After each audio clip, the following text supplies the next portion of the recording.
eda be Fulbe ebi mi moy den layti mendi e ko ne le ko den layti mendi e sabu ko ngeru la mota ko be andan ko hoko tabital pulago yahata e kala ko neddo woni yo woniri Allah te ganden fof no waawo ha heede barke ala ba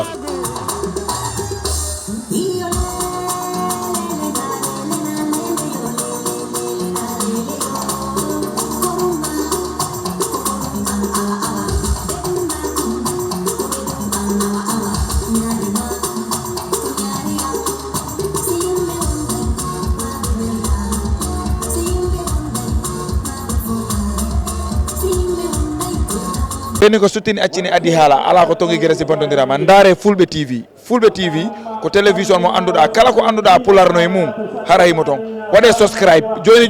beni ko sutini accini adi hala ala ko tongi gere sibantondira man ndare Fulbe TV ko télévision mo anduda kala ko anduda pularno e mum haray mo ton wade subscribe joni Fulbe TV no weli ha rendude kadi ko andude ko président Adama Barrow kala do anne muɗum woni anne mabɓe ɗon ndeno min mbi on min kettini garal moɗon min beltima ba Sidi Dem min mbiya on jarama min beltima ha kaddi weltare yo Allah yettinoyon e jaam yo Allah waɗa on sagoji moɗon honorable Biran Jesso min beltima en goni musidal hande hanki arano Sare Ngai kono hande ari Sare Ngai ganda ko family ma on ɗo honorable Sigula Bayaka no mbino mini on ko ɓiɗɗo Sare Ngai min mbi min beltima honorable Famara Sabali min beltima wallahi Diallo Kunda min beltima Maliki Jeba ane timmaɗa o min beltima sabu miɗen gandi hande sandugo e Sare Ngai ko anni e goto o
assalamu alaikum musidal Sare Ngai naɓe assalamu alaikum musidal wurli naɓe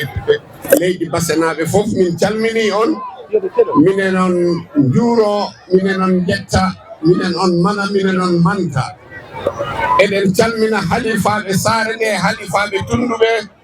eɗen ƴetta salamu on en mo fawa e juuɗe jarga Sare o ɗum woni kalifa meɗen Fode Diallo e yimɓe mawɓe Sare Ngai fof min calmini on min yetti on eɗen calmina His Excellency President Adama Barrow eɗen calmina Honorable Salif Mbalo Honorable Sekou Mbalo Honorable Biram Sow Honorable Sabali en calmini rennogo fof en mbawa wa salmin kalifa meɗen Diour Ba chef meɗen to Sandugu eɗen ɗum calminaɗen ɗum jettaɗen ɗum jara no feewi e sefeji men Fulɓe wonde ɓe nder leydi Gambia fof so ɗon yawti eɗen calmina jaliɓe meɗen wonɓe ɓeɗo ɓe ganduɗa ko ɓen ɗon goni lamɗam Fulɓe lam eɗen ɓe calminaɗen ɓe jarna ɗen ɓe mbiya on jarama min beltanima on no feewi en calmini media o yeeyaɓe ɓe Fulɓe ɓe kolla ɓe ɗo kala ɗo maɗɗen hunde ɓe puntira ɗum ɓe kolla ɗum aduna o fof ononne on jarama min beltanima on no feewi noon beltoran ɗen laamu Gambia hokkat ɗen ɓe doole e damal président Barrow a jarama so ɗon yawte mina salmina capital pulagongal Gambia exécutif capital pulagongal Gambia ngal fof e pelle fulɓe gonɗe ɗe e nder Gambia fof enen ɓe calmina par fedde goto fof goto enen ɗum calmina e inde hoorejo ko heno so ɗon yawti enen mbiya jarga Sare Ngai a jarama e miijo moƴƴo e enniya moƴƴo mo joguiɗa ha ɓiɓɓe maɓe ɓe mbaɗa ko meeɗa waɗede e nder leydi Gambia Sare Ngai on mbaɗi ko meeɗa waɗe on jirama ko meeɗa yiye e nder leydi Gambia ko ɗo woni goo min mi yiɗi ɗum te ko ɗone woni goo mi nande ɓiɓɓe leydi ɓiɓɓe Sare Punta e kabila goto ɓe mbaɗa waɗa ɗeɗo ni golle liggano leydi ndi fof liggano laamu ngu nde Sare Ngai naɓe on ƴetti fof se nder Gambia mawmi on wiide so ɗon yawti eɗen mbiya e ɗo sukaɓe Jallo Kunda naɓe min nde capital pulagongal Gambia min daroto min jiya minene mon mbaddi jungo e faadu eɗen nenda liggey guiɗen miijo woto caken ɗum ɗo e nder leydi Gambia e fof te pelli toon noon on mbaɗi ɗum ɗo Sare Ngai ɓooyata mi nodda toon kawrene nder rendo capital pulagongal waɗata e nder Afrique ɗum ɗon ko leydi Afrique fof hawrata ɗo e nder Gambia mbaɗen ɗum siarar not inchallah docteur mi noddanma an e yimɓe maɗa e mawɗo meɗen o woni Fodé Diallo ngaron aduna o fo yiya ko onon goni hoɓe e nder leydi Gambia honorable Sékou Mballo minoma ɗum ɗo tinnana kam ɗum kalifa o e docteur mawɗo o mbiyaɓe inchallahu rabi minen on kajoratan yeeso ɓooyata leydi siarar not en mbaɗat ɗo rendo mango ɓeɗo sukaɓe maɓe kolle aduna o wiya koɓe mbaɗi ko neɗɗo si waɗi ko moƴƴi tan yo wiya waɗi ko moƴƴi nden enen ɓe jetta enen ɓe jaara en mbawa ɗo daro en jettani mawɓe fulɓe ɓe ngare ganden enen sukaɓe ɓe si en jangi en paamani tan jangde men nde nde heddori ko ma jangen ma paamen mbawen famnude yimɓe ɓe ko hoko wonno hanki hoko yahatno hanki hono mawɓe fulɓe mbano hanki ɗum ɗo si en gaccinen ƴetti jangde tubako nde tan jangde meɗen nde en perdan ngare ganden paamamuye meɗen o wonko Allah okki mawɓe men fulɓe ko gandanɗa ɗum no tubakoɓe ɓe ɗaɓɓa ɓe keɓani ɗum nayi nder meɗen nayi nder meɗen ko tubakoɓe ngaali ɓe jaaki ɓe ganda ko hono ɗum woni hono enen ɗaleɓe mbawɗen ɗum waɗin ko enen fulɓe mbawi ɗum waɗ nden garon ganden no ko kibbitoɗen e dow fina tawa meɗen jangel fina tawa meɗen jangel ko moƴƴi koye fina tawa jangel no naɓirten leydi meɗen namel naɓirten leñol meɗen ngol wawa yaa e caggal ɗemgal ngal si maayi tan leñol ngol maaya nde ngare gurtinen leñol meɗen ngol gurtinen ɗemgal leñol meɗen ngol e nder leydi nden eɗen calmina midiyaji darotoɗi ɗiɗi e kollira aduna o wawa yiide anda ko hoko haalete hoko yahete ko waɗete eɗen ɓe hen jetta no feewi en jetti leydi wullinaɓe fof haala ka wawata judde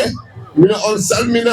salmina rewɓe tunduɓe fof e kansuloji ɗi leydi kansuloji ɗi députéɓe moɗon ɓe e rendo ngo mawɓe ɓe fof min calmini on min jetti on min juurima on minen on mbiya assalamu aleykum wa rahmatullah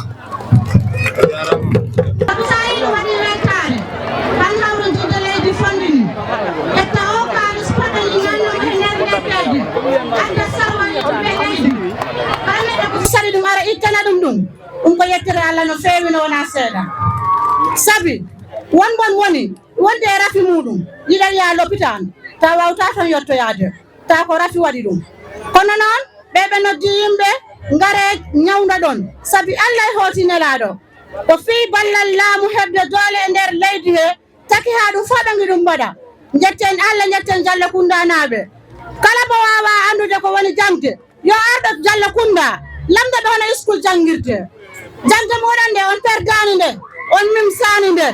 wallahi ko Allah haali ɗum wattinima kunula yimɓe kala han mo depparum yettiɗo welti fiila nde ɗo nde jangde moɗon on gandini yimɓe ɓe on jangi nafon inniraɓe man nafon ɓiɓɓe leydi on mbaɗanani koye mon tan ko ɓiɓɓe leydi fof mbaɗan ɗon gila e frontiére a e Gambia hanki ko ɗo min ñalli salari ko okkaɗo lekki ko no foti ɗum koye goto anda yimɓe no ɗum foti elle ko lekki okkira ko ki heddima hay nan ki ruttekina ɓe l'hôpital ji mi yetti Allah mi yetti on minon duwano yo Allah ɓeydu oɗo place yo Allah junnumo mi salmini on jarama nga fanan konto mbake mben fama kontonna men keda ba foleti ndeme ngadi am ndene musehuna bayale ndeme sura kololti mboda baja kunale bar musare ngay goleti tari ko kono mfama ani dallo kunna kafdal kabiri ba junne kana ba malik kana ba fole kana ba hasana nde fama musare ngay goleti oto sare ngay la ko nde do tele dawala ngatu siri mawni bar fulolu fulolu jadol le mat bi ngamenje to sano ni tari ko atuta fulolu le bulu sai fulolu ila badi ya dia tabaki hanyi fulo kilimbe ma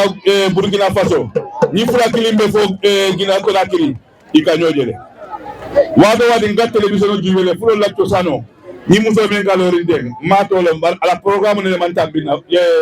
ani weltare fana weltare KTV fulo la programme be dawla ngal juwele fe mo ke ni fulo la sirlem fulo di mi alongo ibarakata bake fulo la sir barakari mbal amange ka fo majela de ndol ni fulo le sida nyimbangu fulo manke chaka ni nyimbangunga odo men fulo siko de mo le fulo la ni tosano duka la fela nga wuli nga ni tosano nga kata aytra na alol kono ola na bidungo defili la sama sare nga ibu sale di sate barakari mba ndol la sate le mutandi kabiri mama keo kanem famala imu sare nga ngole ndol mu jallo kundan koleti ni memallo ni yaje sara ko mo mu baja hale di bari mu jallo le di nde fama ka bo baja kuna naja karikilin abelali bajule la bugo kono ani bajule be katalo mu kanolti odo kamala sokuda nkontanda len sewota kabinyin ko starta sango sang nene mambai nkana le nyawa do sida wado wadi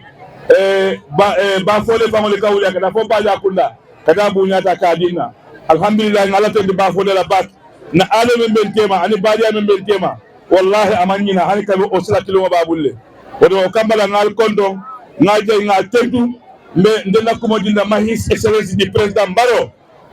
president Baro fo ngalo nga kondo ay menke URR ay menke wulini saluge fo ngana kondo do fo president Baro ma odo nyinde le gara base ngal na falon le ke bago kono nyinda la nyinga nguzira mitnola sa ndeke tra base fo klanda sudo ngana modo mala ngana bali akuna ndara ma president Baro mi njala ma mi welti fulbe mi njala fulbe mi njala nena amne adama ba min salmini adama ba nena mi salmini mo bedege njarama ajarama kodo simna bajaka ajarama ando mi salmini Sare Ngai mi salmini Jaga Sare Imam Sare mi salmini kala ko arido ko min wite hawa ɓura andirede giɗo fulɓe mi salmini caméraman ji ɗi piw e mbaɗiɗo cosane aada ko jimi ɗum ko wayri yi ko wayni miɗo wawi mi meeɗa yi ko wayni sa ɗum noon hoɗo jello kundannaɓe goni kellane koye moɗon mi salmini Manda TV mi salmini GATS na ɗo e TV ji gaɗi ɗiɗo piw salminama hay goto accaka mi salmini SS Diallo mi salmini Maliki e hetto fama hande ko dar fama e mawɓe ɓe fof salminama e nulɓe ɓe Adama Barrow ɓe nuli salminama kala mawɗo gaɗo ɗo salminama sukaɓe Sare onon piw kala gaɗo ɗo yo ari e jaam yo hoode jam ko mi wite hawa ɓura andirede giɗo fulɓe ɗum noon kellene koye wona ƴeyo kunnanare goni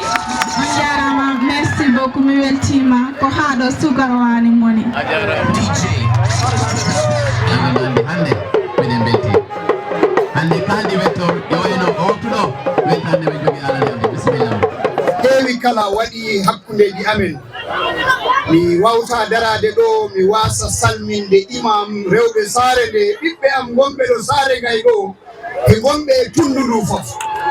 komin musidɗo moɗon Alaji Salif Mbalo CEO of SMC Group Limited ndemo maaro gawri follere ñebbe ko babaɓe ɓe ko jiɗi ko e jalluɓe ɓe miɗo salmina yeesojo leydi ndi o sayi ɗum ɗo fof wawi heɓade ko jam heɓi e leydi ndi si jam heɓaki e leydi ɗum heɓotako nden jetten Allah calminen président o His Excellency President Adama Barrow ɗo hemi woɗɗade aɗa andi minen siɓalle ɗi nguli awa ɗo ko wattu oɗi raɓɓiɗi te halaka wawta judde miɗo salmina on haɓɓede miɗo salmina koto am ko gardumi ɗum woni honorable Sekou Mbalo miɗo salmina député leydi o broda am mo ganduɗa min mbaddi kañƴe ko heewi e fannuji kewɗi honorable Famara Sabali yeesojo leydi ndi yeesojo tabbiɗal pulagu yeesoɓe oɗo organisation mbaɗɗo ɗum ɗo mbawɓe wadde ɗum jaliɓe ɓe media houses ji ɗi fof e arɓe ɗo ɓe fof mi salmini on honorable Badiaka mi salminima a wi a salmini fulɓe ɓe kono min kam miɗo wiyama annuwari golle annuwari siri si ɗon yawti hawa a wi ɗo aɗo salmina gambinaɓe a wi merci beaucoup minen kala minen mbiyama thank you very much leydi ndi aɗa o cosan o janggen jangginen ko tawɗen ko haɗa en kersir ɗum si a tawi hunde mawɓe meɗen ɓe kolli en nden si en kollani ɓiɓɓe men ɓe tan en toñi ɗumen ta en jamfima ɗumen haɗa en jamfo koye men jamfoɗen ɓiɓɓe men janggen jangginen pinen pindinen haɗa en kersir ko gonɗen ko mbawen ɗum rewde aduna o no yartani ko ma jaren noon e diaspora o mbiɗa andi ɓeni kumpa han ko hono ga woniri kono Allah weɓɓinani en hande jamanu mo gonɗen o kala ko ñalli ɗo koto outside walta nden en jetti Allah en jetti technologie ji ɗi hande ha en mbawi yurtonirde mbawen jokkonirde en ɗan tawa en gondani nokku goto si leɓi ɗo ha mi gayni mi salminani broda am ɗum woni Demba Diallo e Hawa So tawa ɗi manki soɓe noon mbiɗa andi koɓe jiɓɓe kosam de ko noon mbiɗa andi han si neɗɗo yiɗi lotto kosam ɗo ɗum ɗi laaɓi kono min hunde wotere ɗi mankani kam ɗo mi sikki tan Diallo Koundannaɓe o beltaki par ce que mi nenani on de kala jiɗɗo hoore mum yiɗi ko woni ko no ƴeas jumbana kala jiɗɗo hoore mum yiɗi ko woni ko no ƴeas jumbana on jarama thank you very much fof salminama Sidi Ndiaye ɗamina no yettoɗo ɗo kono arani kono balla ɗum kadi yettima so on koti han calminane min ɗum fof kala guiɗo Adama Barrow bisimilla ma honorable Sekou Mbalo a wiyama bisimilla maɗa bisimilla ma bisimilla ma bisimilla ma bismillahi rabbil alamin alhamdulillahi rabbil alamin alhamdulillahi rabbil alamin mi salmini jarga Sare Ngai o mi salmini almami Sare Ngai o mi salmini rewɓe Sare Ngai naɓe mi salmini sukaɓe Sare Ngai naɓe mi salmini député moɗon mo gandiranta Famara honorable Famara Sabali mi salmini kadi chairman ɓe amen kala ɓe gandiranta ɗi tawa ɗo mi wattat ɗumen fof e inde neɗɗo amen o ko woni Fa Seyni Baro kañe kansulo o Ba kañe kala committee member mo gandirantana ɗo mi salmini on e dow inde His Excellency President Adama Barrow mi wi on jarama Diallo Koundannaɓe mi salmini on mbaɗi ko gandiranta on beltini kala ɓiɗɗo pullo hande on mbaɗi ha minen fo dade amen juuti mi haalana on ɗum ganduɗon ɗum on ganda ɗum ko fulɓe ɓe fof mbaɗan ɗon han Diallo Kounda fi nde anni e moƴƴo mo gandiranta on mbaɗi ɗum ɗo hande saabu addugol ɗo aadaji meɗen mburtingol finar tawa o ɗum ko beltingol kala ɓiɗɗo pullo woni ko Gambia woni ko Sénégal woni ko Guinée Bissau gandon ɗum koy ka ɗum kadi ɗe ligge moƴƴe ɗe lekkele ɗe gandiranta ɓiɓɓe moɗon ɗum woni Diallo Kounda ɓe dow anni e mumen moƴƴo ɓe gaddi ɗe lekkele ɓe gokkiri ɗo ko yaata temedde joyyi dalasi ko ɗum gokkirteni ɗo ɗo tunduɗon free of charge e dow inde président Adama Barrow mbimi leydi laamu tan wawta nabde leydi to yeeso leydi ko yimɓe ɓe fof mbatta participé sa laari America sa laari Germany ɓe gattirani ligge ɗe laamu ɗum tan no ɓiɓɓe Sare Ngainaɓe mbattanin ɗo Dello Kunda si ɓiɓɓe Gambia ɓe fof goto nangiri sengo leydi ndi yara yeeso on woni gogaw joɗagol tan dula goto wiyama wondema minen paɗi ko laamu watta ɗum ɗo so wona laamu an lawol moƴƴintake so wona laamu an l'hôpital moƴƴintake so wona laamu an lekki abdetake ɗum wawa nabde to leydi miɗon noddi yimɓe ɓe fof no mbat no ñemmu ngaral ɓe ñemma ɓiɓɓe Sare Ngainaɓe ɗum woni Dello Kunda ko wattani ɗo definitely min beltima laamu président Adama Barrow weltima ko ni faala yiide wondema ɓiɓɓe Gambia ɓe ɗi dari ɓe kollira wondema ko ɗo ɓe gooda ɓe faala leydi ndi kala yara yeeso mi salmini sefuji ɗi gandiranta fof hono kaw am junpa ko mami salmina ɗum ɗo e sefuji goɗɗi ɗi gandiranta gonɗi e leydi mi arta ɗo mi salminani ɗumen mi salmina gouverneur leydi o ɗum woni gouverneur Samba Ba ko gonga o ala ɗo kono député muɗum o ari ɗo hade mi yottade mi tawi ɗum ɗo mi salmina kayen ɓe gandiranta ko kayen joɗani président Adama Barrow ɗo leydi Bassay Sare Ngainaɓe on keeɓi ko gandiranta Gambia fof on beltini ɗumen onon jawi ko waɗa ɗo hanko kono aduna o yawani sifani sabu sa a laari leydi ɗe fof leydi ɗe gandiranta ɗi jaari yeeso ko hono ni fuɗɗori kontore immota ko tan yaa temedere ko goo fuɗɗorta kono noon on fuɗɗima goo minon noddi julaji goɗɗi hono Jimarani hono Sanduni hono Foñini hono Balibuni hono Kantorani ɓe fof no fuɗɗor hono ni kala mo gandiranta ana wawi wadde goɗɗum non ndentina ɓiɓɓe Fulɓe ɓe kolla ɗumen aadaji mumen kolla ɗumen tosalji mumen onon kana mbaɗe ni ko ɗum naɓata en yeeso ɓiɓɓe Gambia jangguinen cukale men ɗe sa yi ɓiɓɓe Sare Ngainaɓe hande mbawini wadde ko dande nde waɗi ɗum ko ɓiɓɓe jangguɓe ha fari jiɓɓe tundu mumen jiɓɓe Sare mumen jiɓɓe leydi mumen ko ɗum addi hande mbawɗen joɗade ɗo enen jiyani ɗum noon mino noddi ɓiɓɓe Gambia naɓe fof noɓe jiɗi leydi mumen ndi noɓe gon ko wiyete patriotique neɗɗo ko a yiɗan leydi maɗa koɗa on dar wondema hono hay goto laar min mi yiɗa laamu jooɗingu soldeya fo leydi ndi no yakko goɗɗo fotani noon mirorde ndi leydi laamu arat yaha kono Gambia heddoto hoɗum woni gonga oɗo Jawara woni o yahani Jawara yahi oɗo Yaya Jammeh woni o yahani Yaya Jammeh yahi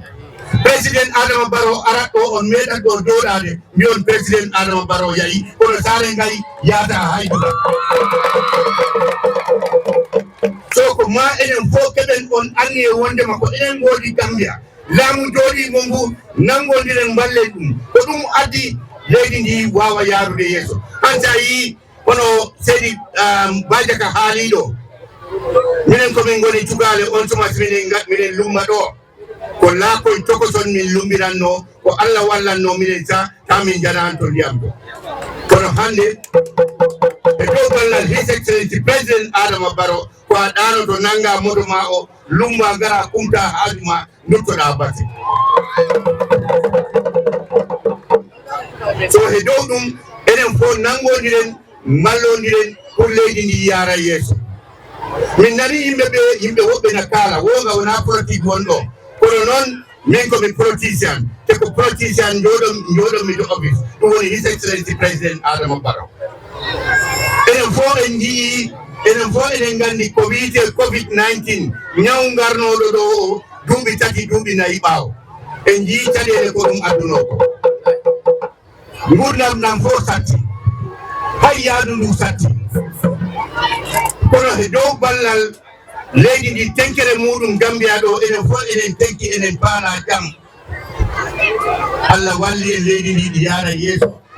Allah walli en enen nguuri ko gonga nguuram ɗam tatti kono han enen fof duwaɗon en mbaɗono Hamidou Dia ni Hamidou Dia ari o bawtima laamu Gambia ɗum o jii maaro ko gandiranta minen min jayi ɗon His Excellency président Adama Barrow yahi ha ɗo para mum ɗo han saku maaro Hamidou Dia a wawa ɗum heɓirde wulure temelle jeetati wulure temelle jeenayyi hanno Gambia ɗo ko Allah e Hamidou Dia yidde Gambia wonde ɓiɗɗo moƴƴo ko ɗum addi kono no ɓe mattani kanko kadi ko noon o wattata so on jarama jengi mino foti yaade dula goɗɗo kadi ko meeting goɗɗo mi ñaagi on yaafuye sa yi mi tardi ɗo ko boodel Sare wiitende boodel heɓi gammu ɓenne mbanno minen invite to leydi jarato ko toon ndewmi ko ɗum addi ha tardumi ha honorable ministre Demba Sabali ari kanko o haali kanko ne mi jaari ɗum to ministre mo gandiranta no wakkili fi demal ngal enen fof en jii demal ngal no yaratani enen fof en jii hono ɓamtare nde ardatani seeɗa seeɗa so haala am mi haalna ɗum ɗo mi jara kala mo gandiranta arti Sare mumen arti dula mumen ari tawama han o ɓen mi jaari onon fof mi jaradi media kono Kadijatu en Kadijatu mo gandiranta ko kayen goni DRTS kanye Ablaye Mbalo en kanye QTV DRTS kanye kala mo gandiranta no waɗi represente media pour wawa hollude aduna o an ko waɗi Sare Ngai onon fof mi jaari on mi wi on albarka mi jaari sukaɓe Sare Ngai ɓe on jarama onon fof on ballodiri ha o programme waɗi successful président Adama Barrow wi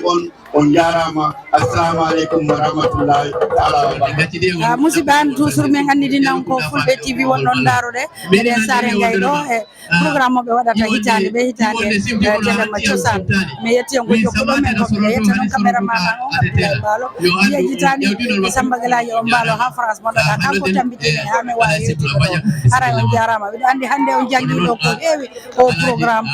cosaan haray ko ni min falete Fulbe TV no jooɗi kala kay ɗon programme nodde men min ara min yaltina ko ɗum min jannata sukaɓe ɓe wawa andude hara on jarama weldike ko jokkuɗo men musidɓe hara ko ɗum ɗo min addanno on hande ha lawol goo eɗeɓe Fulbe e mbimi moyɗen leydi men ndi e koneli koɗen leydi men ndi e saabu ko ngeeru lamoɗa ɓe andanno ko hokko tabital pulago yahata e kala ko neɗɗo woni yo wonire Allah te ganden fof no wawo ha heede barke ala ba